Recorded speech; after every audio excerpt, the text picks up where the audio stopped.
selamat datang kembali. Anda pernah nggak sih mikir, kenapa ya ada ide bagus atau produk keren gitu, tapi kok kayaknya nggak nyampe ke orang-orang?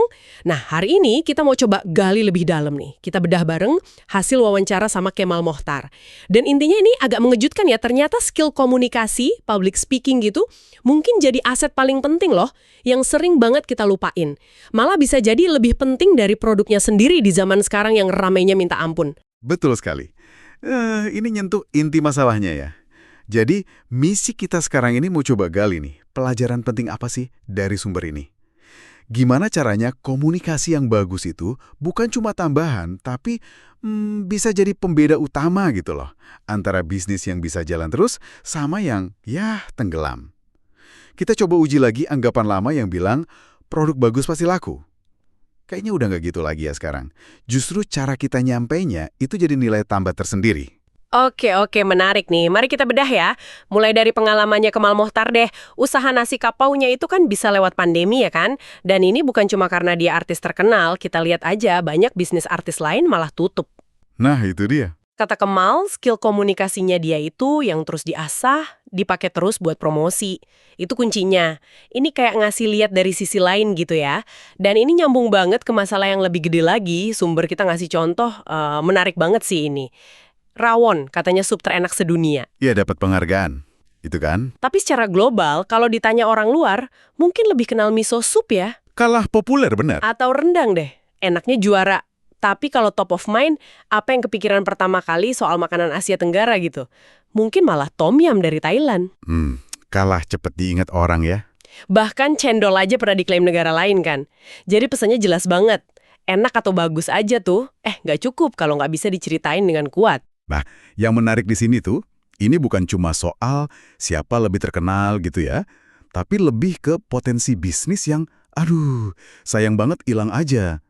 Banyak UMKM, kayak contoh yang disebut di sumber kita, penjual fruit pie rumahan, tapi kualitasnya bintang 5, beneran enak banget. Oh ya? Iya, tapi jualannya susah. Kenapa coba? Ya karena itu tadi, mereka mungkin belum bisa atau belum tahu cara ngomongin keunggulan produknya ke pasar. Jadi komunikasinya kurang, kualitas bagusnya jadi kayak kesembunyi gitu. Sering banget kan dengar alasan, saya kan introvert, nggak bakat ngomong. Nah ini nih, sumber kita malah nunjukin tokoh-tokoh kayak Bill Gates, terus Elon Musk, Obama, bahkan Warren Buffett. Wah, nama-nama besar semua ya. Mereka ini kan dikenal cenderungnya introvert ya, tapi kalau udah ngomong di depan umum, wah jago banget. Dan ini bagian yang menurut saya sangat menarik. Warren Buffett itu ngaku lebih bangga selama sertifikat kursus public speaking-nya Dale Carnegie daripada ijazah kuliahnya sendiri. Wow, serius itu? Serius, itu nunjukin betapa pentingnya skill ini buat dia. Nah, ini benar-benar nekenin satu fakta penting. Ngomong efektif itu keterampilan, skill. Bisa dipelajarin, bisa dilatih. Ini bukan cuma soal bakat dari lahir gitu. Analoginya kayak belajar masak atau nari deh. Harus latihan ya berarti? Iya, perlu latihan yang benar, ada caranya, dan terus-menerus. Nggak cukup cuma latihan depan kaca, tapi nggak tahu apa yang salah, apa yang perlu dibenerin. Jam terbang penting sih, tapi latihan yang terarah itu jauh lebih penting sebenarnya. Ini skill yang bisa dilatih, gimana caranya? Ada nggak sih teknik praktis gitu, sumber kita nyebutin tuh teknik dasar kayak lion face? Kedengarannya aneh ya? Iya, lion face, muka singa gitu ya. Iya, tapi ini bukan sekedar gaya-gayaan. Ini tuh latihan buat ngerenggangin otot mulut sama wajah. Biar artikulasinya jelas, nggak membling atau ngegumam gitu, apalagi pas lagi gugup.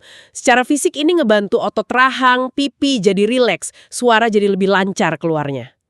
Oh, masuk akal sih. Ingat film King's Speech nggak? Yang latihan pakai kelereng itu. Prinsipnya mirip-mirip lah.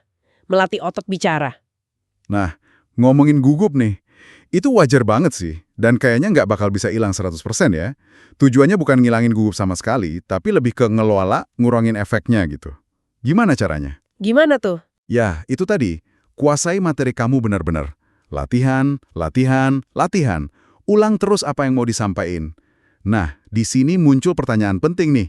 Gimana caranya biar pas presentasi atau negosiasi gitu, kita nggak kedengeran kayak lagi baca teks. Kaku banget kan biasanya? Wah, iya bener. Sering banget tuh. Kuncinya itu di conversational tone. Jadi nada bicaranya alami aja. Kayak lagi ngobrol biasa gini, ada naik turunnya, ada penekanannya. Coba deh ingat nada iklan Indomie atau es krim Walls yang khas itu. Nah, tone kayak gitu yang bikin nyambung dan nempel di kepala orang. Terus, kenapa sih ini semua penting buat Anda yang dengerin? Karena gini, menurut sumber kita, zaman sekarang ini skill komunikasi itu udah jadi kayak skill wajib gitu loh. Skill pendamping buat hampir semua profesi. Nggak cuma buat manajer atau orang marketing aja. Oh ya, profesi apa lagi contohnya? Barista yang ramah, tukang cukur barber yang asik diajak ngobrol, pelayan restoran yang perhatian, bahkan model sekalipun. Ada contoh kasus Debra dari acara TV Undercover Boss di 7-Eleven. Itu nyata banget. Cuma dengan ngubah cara dia ngomong jadi lebih positif, lebih engage sama pelanggan, Terus gimana?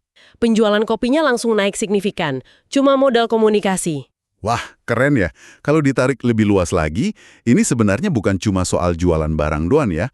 Komunikasi yang bagus itu intinya soal bangun hubungan, bangun kepercayaan.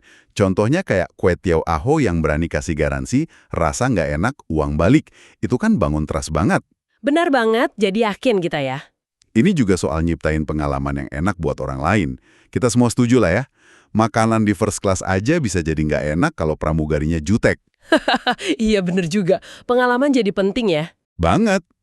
Dan ini berlaku di mana-mana. Di bisnis, di hubungan pribadi juga. Misalnya, cara kita ngomong ke anak kita di rumah. Itu kan komunikasi juga. Jadi kesimpulannya gimana nih dari obrolan kita? Kayaknya jelas banget ya, ngasah skill komunikasi itu investasi penting. Investasi buat diri sendiri, buat apapun yang Anda kerjakan. Dampaknya tuh luas banget, lebih dari sekedar angka penjualan.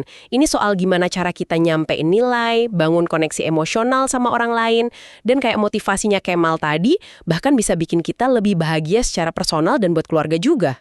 Iya, betul. Nah, sebagai penutup nih, coba Anda renungkan ini deh. Setiap kali Anda milih buat enggak secara aktif, enggak secara efektif ngomongin nilai Anda, ide Anda, atau bisnis Anda, kira-kira pesan apa sih yang sebenarnya lagi Anda kirim ke dunia luar secara nggak sengaja? Pesan apa yang mereka tangkap? Mungkin udah waktunya buat ambil langkah pertama. Sekecil apapun itu, buat mulai latihan biar suara Anda lebih didengar. Oke.